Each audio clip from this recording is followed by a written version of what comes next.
But the scars, I guess, to get to the point of, in our story, in the story that takes place in the 1770s during the American Revolution era, we see the aftermath of all of this. That, within living memory, there was horrendous civil wars throughout the British Isles. And that has an impact on people looking at the American Revolution saying, oh no, here comes another civil war between people of British blood. So that really affects things in light of that. You are listening to Historyman, the platform for historians, curators, and authors to tell their stories of the American Revolution, walk in the footsteps of heroes, and proclaim freedom reigns. On today's episode, we are excited to have Avellina Balestri and her work, Gone for a Soldier. So welcome, Avellina. Thank you so much for having me, Eric. I really appreciate being on this program and just appreciate what you do in general, bringing to light these stories from the American Revolution. Well, we certainly love walking in the footsteps of heroes, and Gone for a Soldier is one of those where we actually can. And I appreciate, what you've written and how you have written it. It is hard being an author. It is hard putting your work out there as a creator for public consumption. And you have hit a home run on this book.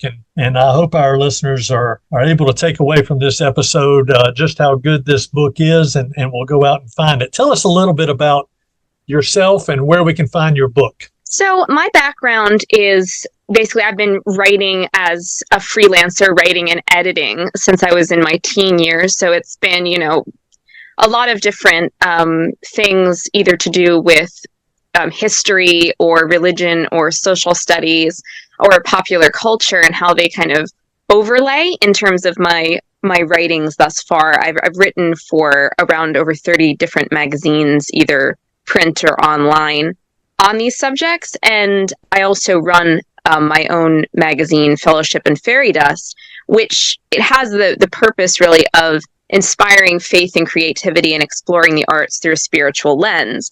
So my work in general, in the freelancing department, and then eventually in the novel writing department, and as also poetry writing department, because I kind of dabble in that as well, has been to try and bring to life our past, our heritage, our history through kind of a spiritual lens to emphasize the spiritual experiences of people, in the past and how they continue to impact and inspire us now. And by spiritual, I mean both in the sense of, yes, religious connotation, but also just spiritual in the sense of what it actually means, if you will, to practice virtues of heroism, to, really kind of, I guess, live in a meaningful way, living and dying in a meaningful way, and how those stories that follow kind of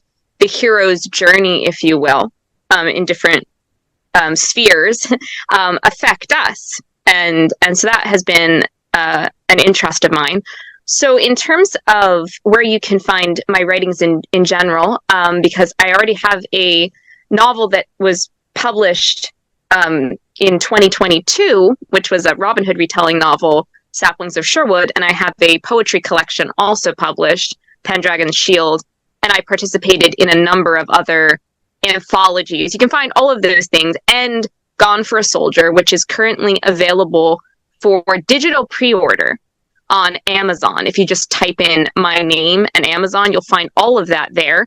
And Gone for a Soldier will release both in digital and paperback format on May 28th. Unfortunately, Amazon is a bit tricky in terms of its pre-order policy. So it only allows me to do pre-order for digital copies right now. So what that means is that anyone with a Kindle can purchase it for their Kindle, pre-order it. But unfortunately, they don't allow pre-orders for the paperback, for the hard copy. But on May 28th, all of that is coming out. So the paperback will be available, the digital will be released, and everything, will be there. But you can find it and read the summary of it and everything like that on the Amazon, just by looking up my name. Well, that's fantastic. Tell us a little bit about the genesis of this particular story. So this particular story has kind of been a long time coming, I think, but it just took a while for all of the pieces to come together. and for me to actually get up the gumption to really throw myself into it. So for a really, really long time, since I was a child, I had an interest in the American Revolution. And I had an interest in the whole kind of long 18th century era, which most historians kind of mark roughly between 1688, when the Glorious Revolution happened in Britain, and then the end of the Napoleonic Wars in 1815 at Waterloo. So that general stretch, they call it the Age of Horse and Musket and whatnot, just always really fascinated me, both in terms of material culture things, but also in terms of the military campaigns always greatly fascinated me. And the flux, I think, between the period was very interesting because it kind of straddles, in a sense, the medieval, early modern, period you get with like the medieval going into like the Renaissance and the Tudors and everything, with the outright modern that you get, in the 1800s going forward, like the mid 1800s forward and into the modern world. I liked that in-between quality of the long 18th century before photography comes out, and where, culture was still a bit old form, but there was also new strains of things coming through. It just fascinated me. The flux really interested me. And so my interest was very long-term in that period. But I feel like what really started this story was the idea of sort of wedding my two very keen interests I had, again, in my childhood and my teen years, which were between the 18th century and the military campaigns that went on then, and the situation of Catholics and Catholic recusants in England and the wider British Isles in the aftermath of Henry VIII's split from the Catholic Church.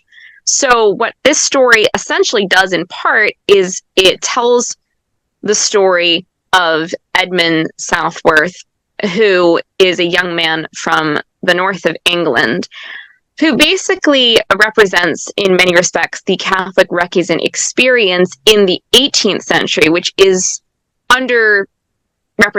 They tend, when people talk about the situation of Catholics in England, usually they will emphasize the 16th century, sometimes a little bit into the 17th century, but by the 18th century, it all kind of gets fuzzed out.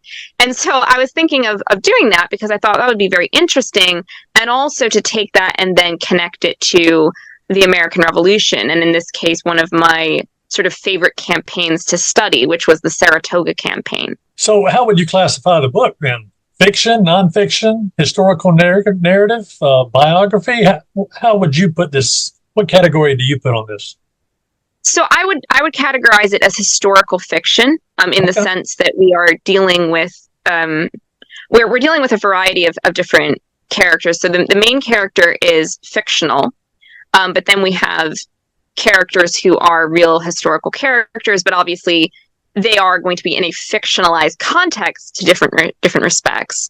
But for me, what's important as a writer, I think, like, I have a very kind of particular view on the ethics of historical fiction writing, which means that just because there's fiction, it doesn't mean I can do whatever I want. I still have to try my best to really lean into everything that I can in terms of what actually happened and what we know happened, and not just happened, but what we know, for example, about these characters.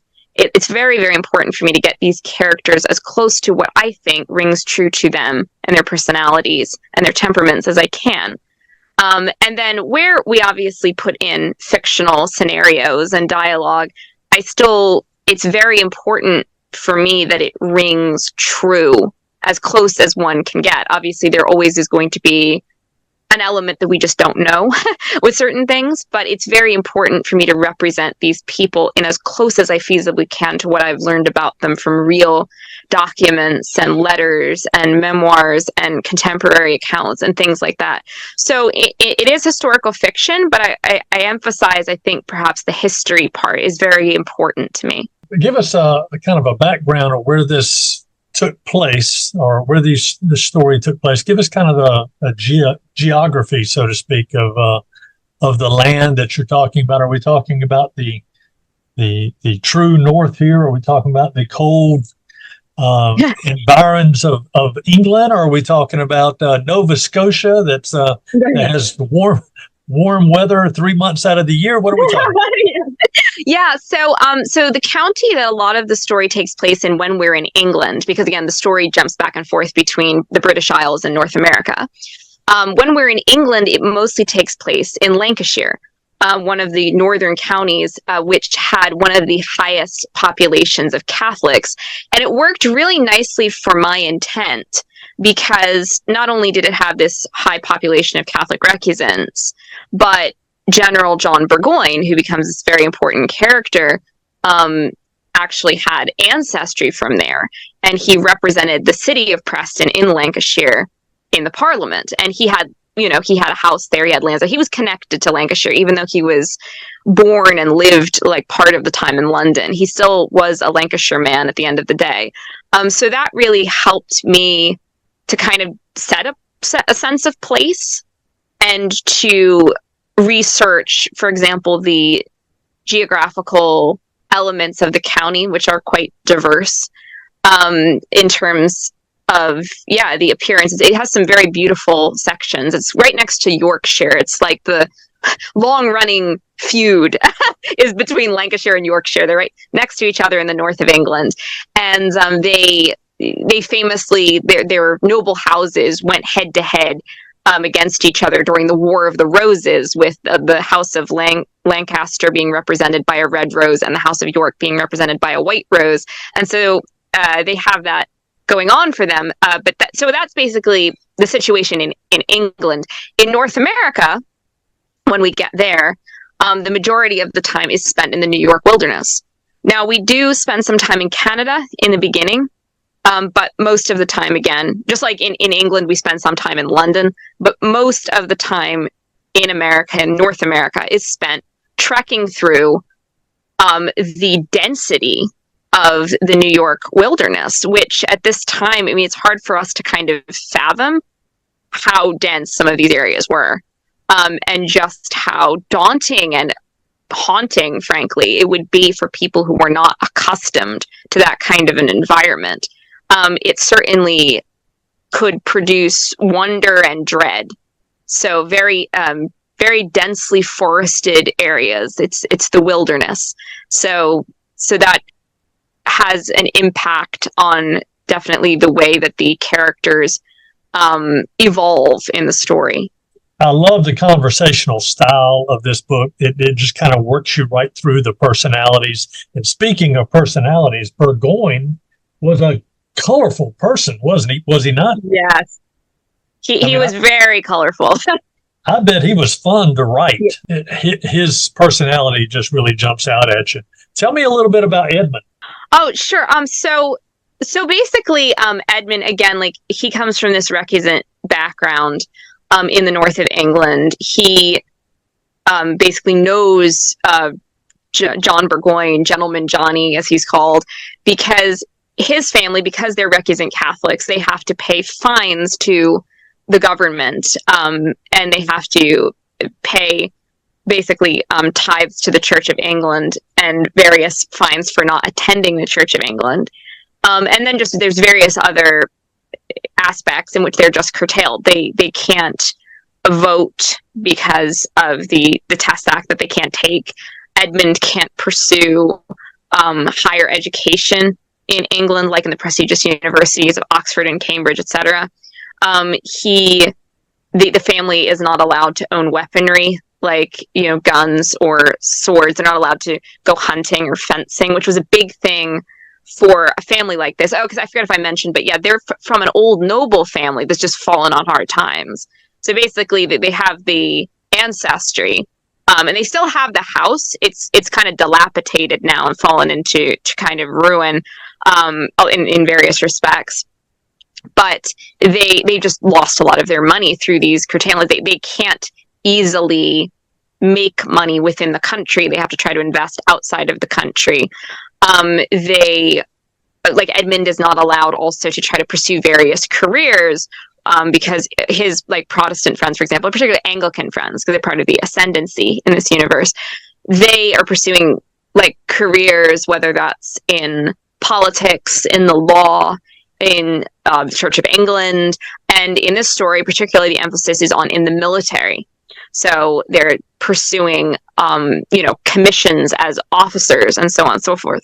All of this is barred to Edmund as a Catholic. So when his father dies, they really hit on very, very hard times, the family, and the amount of their financial troubles really comes to light, and they almost lose the house. But Burgoyne, who had been lent money by Edmund's dad in the past, ends up lending him money back now. He repays the debt. So what ends up happening, therefore, is that in the story, Burgoyne and Ned's relationship really is sort of front and center, because he kind of decides, Burgoyne decides to sort of take this young, sheltered farm boy, as he puts it, gentleman farmer, under his wing. And Ned is about 18 when the story opens properly. And Burgoyne is, like 50. So he's taking Ned under his wing and trying to kind of surrogate him a little bit and be like kind of a paternal influence, if you will. And the thing is, though, again, Burgoyne is this very colorful character. He's a playboy and a playwright, and he was known for being he could be a very charismatic and warm character, very much of a party animal. And for those who he liked, for those who he connected with, he could be, again, very affable and agreeable. And so, I mean, he's a fun guy to be with and to write. In that context, of course, little does Ned know down the road that some of Burgoyne's more toxic traits are going to have quite an impact on his life in the negative. But there is, however, regardless of his more negative traits, a sense of loyalty that really develops for Ned towards Burgoyne. That is a big part of the story as well, and dictates why Ned does certain things that he does, sometimes against his better judgment. You've got a lot of historical figures in the book. Tell me a little bit about your preparation to write against the backdrop of the historical events. Again, for me, it is very important to try and really study, particularly the characters, because as you said, I write in a very dialogue-driven style. I write in a very, I think, character-driven style. So for me, kind of the most important thing is to try and really feel these characters, to read as much as I can get my hands on from these characters or about these characters, in terms of what people said about them, how they interacted with them, and in different situations. And for me, that's just extremely important. And then when I go and I try to put the fiction in, if you will, it feels like it's not disrupting the history. I think that's the most important thing to me. So even though, there will be obviously things that are fictional, like, for example, the fact that Ned is a fictional character. So obviously everything that goes on between Ned and Burgoyne is fictional, but it's based in plausibility. I think that's what's important to me. So everything that happens, to the extent that I can, is based in a plausible reality, that I can imagine, for example, Burgoyne doing this, that, or the other thing. I can imagine any of the other characters acting in such a way, and I can try and make that dialogue feel true to what I've been able to kind of take in through reading their actual writings, etc. Well, you even mentioned the Battle of Culloden in this in this book. Tell me. It's funny because I only realized it just like a few hours ago, but today is the anniversary of the Battle of Culloden. So it's just perfect timing. But yeah, so basically, the Battle of Culloden is okay. All right. Culloden, yeah. What that is? There's a couple different ways of pronouncing it. It's a little hit or miss. But for me, just for the record of what that is that was the final battle of the 1745 Jacobite Rebellion. And there's a whole history to that, which I don't want to get too into because it could make a whole episode in and of itself. But basically, there were dynastic wars going on in the British Isles. They had been going on since 1688. I mentioned earlier the Glorious Revolution. Essentially, what happened was that James II, the king, was Catholic, and he got basically ousted by his Protestant son-in-law and daughter, William and Mary. And so in the aftermath of that, you had factions develop, those factions being those who thought the ousting was a good thing, and those factions being those who thought the ousting was a bad thing. And as the years went by, other issues kind of entered in because of the way politics developed. So different situations and changes occurred within the British Isles and their structure, such as the Act of Union connecting Scotland with England. Some people were very in favor of it, some people were very against it, some people were on the fence. The point being that and then there's various other things, like I said, religious, political, social, all different kinds of things that would inspire different people to support a restoration of James' line, and, the ousting of that other line. And eventually what happened was that William and Mary, when they died, the person that succeeded to the throne was Anne, Mary's sister, and then after her, they brought over the House of Hanover, which was a German line of the family, the nearest Protestant line of the family. And they brought them over, and they were kind of controversial, especially the first and the second kings named George. So you have a lot of different people saying, no, actually they're foreign, they're born in Germany, we don't want these, foreign kings, and they felt like it wasn't right that the Stuarts had been, the Stuarts being the line of James at that point, having been exiled, even though, again, because they'd been exiled so long at that point, they almost were foreign as well. So it was complicated. But suffice to say, 1745 Jacobite Rebellion is the one where Bonnie Prince Charlie, Charles Edward Stuart, very charismatic, colorful character as well, lands in Scotland determined to reclaim the throne of his father and his grandfather that he believes was unlawfully withheld from them. And so he comes to claim the triple crowns, really, he puts it, so of England, Scotland, and Ireland.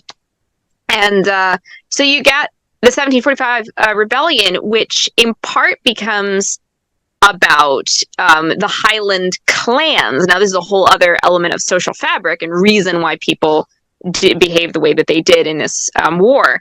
But basically, you have a situation where the Highland clans are trying to preserve their way of life, which is distinct, quite different from the lowlands of Scotland and England and other parts of the British Isles. They almost kind of exist in a feudal kind of style. It's very different, and they are hoping that if they back Charles Edward Stuart, if he takes the throne, for his line, he will be grateful to them and protect them and preserve them from those who wanted to kind of crush their power and take their way of life elsewhere in the British Isles. So fast forward, Charles Edward Stuart, he does okay at first with the rebellion. He takes Edinburgh, capital of Scotland. He marches into England. He goes down as far as Derby, which is kind of in the Midlands of England. And then he could have pressed on to London, but he is discouraged from doing so by his counselors, who essentially tell him no too much of a risk. They don't know it, but at the time, basically the Hanoverian government is in a panic, and they're actually considering evacuating the city. But he doesn't know that. They don't know that. So they pull out and they go back up to Scotland. It's a bad idea because they basically end up doomed, far end doomed, when they turn back and they lose the momentum. And so what ultimately happens at Culloden, getting background, so they end up getting horrendously wiped out. I mean, it was a massacre. It was the destruction of the power of the Highland clans that happened. The government troops just decimate them, really, at Culloden. And then there's all kinds of atrocities that unfold afterwards, and it's this big traumatic thing which really scars the psyche of, the Highlands, of wider Scotland, of the whole of the British Isles, because it was a civil war. So we're dealing with a war where people, for example, you had some Highland clans like the Campbells and the Munros, some of the Munros backing the House of Hanover, for example. And so even in the Highlands, there was splits. And then you had various people throughout, again, the British Isles who would go one way or another with that war. But the scars, I guess, to get to the point of, in our story, in the story that takes place in the 1770s during the American Revolution era, we see the aftermath of all of this. That, within living memory, there was horrendous civil wars throughout the British Isles. And that has an impact on people looking at the American Revolution saying, oh no, here comes another civil war between people of British blood. So that really affects things in light of that. Well, tell me a little bit about Simon Fraser of Balnain. And you wrote, in the voice of General Simon Fraser of Balnain, my mother once told me that since life is full of woes, we each have 3 unseen hearts, so that if the first 2 are broken, the third will still beat true. I'd like to know a little bit more about that. Where did you find that? What's the background of that particular quote? So Simon Fraser was a part of, Clan Fraser that was kind of known for going back and forth in terms of sides. They had kind of a reputation for this. And is particularly associated with another Simon Fraser, who is the clan chief of the Frasers of Lovat, and his name was Simon Fraser the Fox. And so he was known for zigzagging back and forth between Catholic and Protestant, between Jacobite and Hanoverian. And basically, during the 45, he zigzagged again. And the clan, the Fraser clan, basically partly goes in and then partly stays out. It was complicated, but the government punishes them regardless. It basically, usually put them into exile, certainly in the initial aftermath, and confiscated their lands, destroyed a lot of their property, executed quite a few of them, including the Fox. So our Simon Fraser of Balnain, would have been like a teenager, about 16 or 17. At the time of Culloden, and he grew up in Inverness, or near Inverness, which is right, like, by Culloden. He was basically on the doorstep of this horrific battle that took place in the aftermath, when the government troops are pouring out of the battle, going around, ravaging and killing. They pretty much land immediately on Fraser land. So it was all quite a crazy time to be a Fraser in that area. So we don't know a lot of details about how much our Simon Fraser experienced, but we do know he fled the country. And he fled to the Netherlands, where for about 8 years he served as a mercenary for the Dutch. And then afterwards, during the French Indian War, the 7 Years' War, the British government finally decides, you know what? We should put these Highlanders to use somehow, these former rebels. Why don't we offer them pardons if they'll come back, or they'll sign up for the British Army and create Highland regiments? So Simon Fraser, our Simon Fraser of Balnain, does just that. He comes home, he receives the pardon, and he becomes an officer in a Highland regiment, which goes off to Quebec under General James Wolfe, and participates in the French Indian War, and participates in the climax of it, in the Battle of the Plains of Abraham. And so all of that, kind of sets him on a path for later advancement. It's very interesting, because this is a man who advances against the odds and against a lot of prejudice, against Highlanders, against Frasers, against former Jacobites. And he manages to climb beyond the Highland regiments, because originally when they brought people like Fraser back, they said, well, he's only supposed to be here to serve in a Highland regiment. That's it. He's not to command anyone else, basically. But, Fraser didn't stay down. He climbed. And he ends up on the continent of Europe, serving in various capacities for the British Army. Then he ends up stationed in Ireland for a while. This is where he meets and befriends Burgoyne, and they become tight-knit. And so this is how Fraser just gradually climbs again through skill and through connections. And he becomes, a general, proper general in the British regular army. And he's now commanding people of every stripe. So what ultimately happens is Burgoyne wants him to be on his top brass, top tier of the Saratoga campaign, which, again, the Saratoga campaign being Burgoyne's plan, essentially, to split the rebelling colonies in half and to therefore hopefully, crush the rebellion and stabilize things for the British government there. So he wants Fraser on board with him. And in his letters, he speaks very, very glowingly of Fraser and saying, nobody respects you as much as I do. I really want you to come in with me on this. And they have this really, again, close connection. He respects Fraser, even though, of course, these are two men who have been on opposite sides of a civil war. Burgoyne having served the government, Hanoverian government, and Fraser being part of a clan that was throwing in for the Jacobite rebellion. So it's very fascinating how you see these two men who have now become friends, who have now become comrades, who have now become a real working team. They were a very dynamic team together, very popular with their men. And they are the aftermath, if you will, of a civil war in which they're binding things together. Now, swinging all the way around to the quote. So that is something that I came up with to reflect on something particular I was thinking about in Fraser's life. When he's saying, originally when he's having this discussion with Burgoyne, and he's talking about heartbreaks, they're discussing some things pertaining to Burgoyne's wife, Charlotte, who has died, and it put Burgoyne, this is historically true, into a deep depression. And in fact, at one point he said in his writings, I essentially begged the government to let me go do anything, do something, anything, because, he was essentially crashing and burning from his wife's death. He was taking it extremely hard. So that's the context of the scene. And so when Fraser comments about broken hearts, initially what the audience is supposed to think is that it has something to do with, to do with romance, in a sense, something to do with the women in their lives. Actually, it doesn't, though.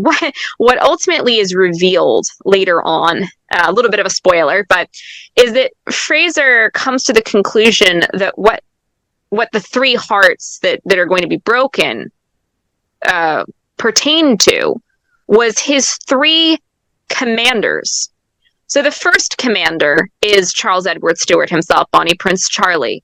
Well, he broke the heart of Fraser along with the Highlands just by the fact that the entire rebellion completely collapsed into absolute chaos and despair, and the Highlands were brutally ravaged and crushed by the government troops. So that is the first heartbreak. And this was someone who, again, Bonnie Prince Charlie was very charismatic character.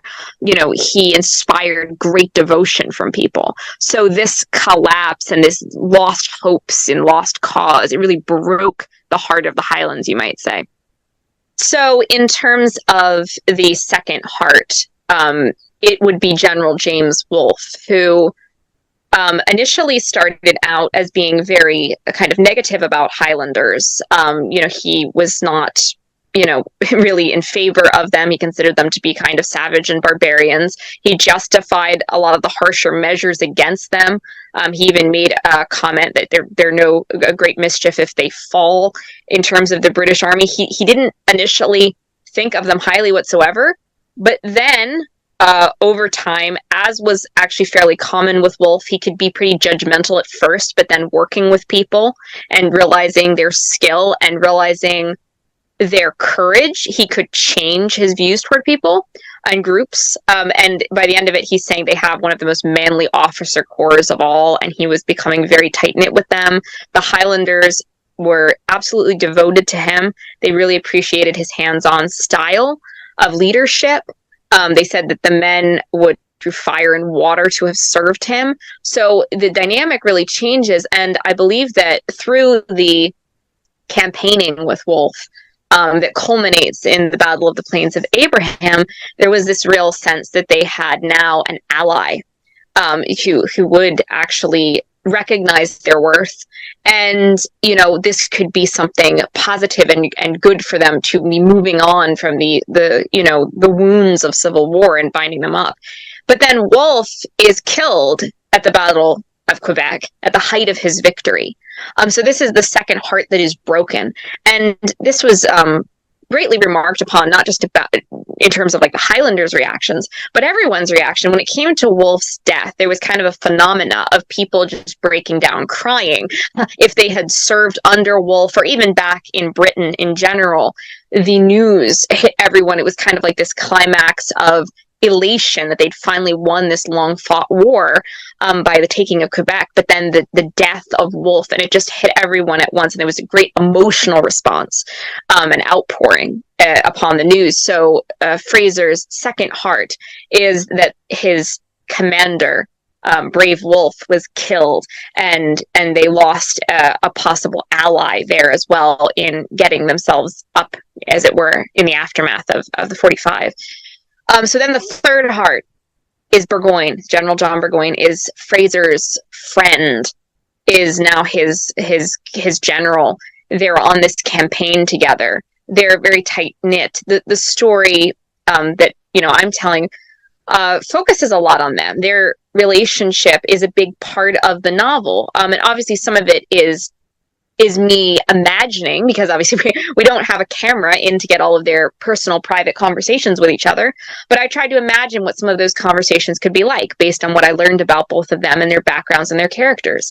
And it was very important to me to try to capture that warmth of feeling that they had for each other, that band of brothers sense that they had with each other, and their devotion to one another. And it becomes really a tragedy because of what's going to happen at Saratoga.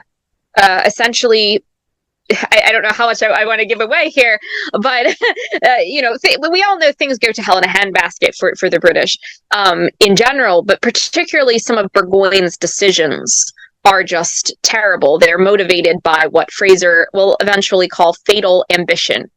And Fraser ends up essentially powerless to stop the wheels of destiny turning. And so the third heart here that is to be broken represents Burgoyne and his relationship and their friendship and the tragedy that is going to unfold. Tell us how people can get your book. So they can find Gone for a Soldier on Amazon by just typing in Gone for a Soldier by Avellina Balestri. It should come right up. And you can digitally pre-order it so that you can read it on Kindle right now. It's available for pre-order. But it will be released both in digital format and in paperback on May 28th. Unfortunately, Amazon is a little bit tricky in terms of its pre-order policy, so I wasn't able to set up hard copy pre-order, but just mark down in your calendars May 28th, and it should be available for hard copy purchase then in paperback format. Thank you so much. Oh, you're so welcome, and thank you so much for having me.